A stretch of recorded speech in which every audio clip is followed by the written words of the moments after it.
1971 கலைஞர் mimicry.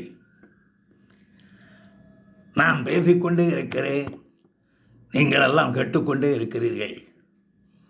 உங்கள் மத்தியிலே ஒருவன் கருணாநிதி என்ன அருமையாக பேசுகிறார்கள் என்று சொல்ல, பக்கத்தில் இருக்கும் நண்பனுக்கோ என்னை கண்டால் பிடிக்காது.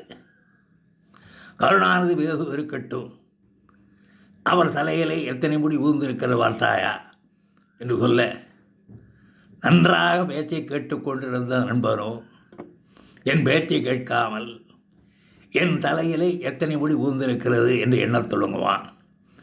இப்படித்தான் திராவிட முன்னேற்ற கழக ஆட்சி அமைதியான முறையிலே சொன்ன வாக்குறுதிகளை எல்லாம் சாதனைகளாக நிறைவேற்றி கொண்டிருக்கிறது. செய்த சாதனைகளை பிடிக்காத சிலர் ஊழல் ஊழல் என்று சொல்லி செய்த சாதனைகளை மறைக்க பார்க்கிறார்கள். இது வெகு நாளைக்கு நீடிக்காது.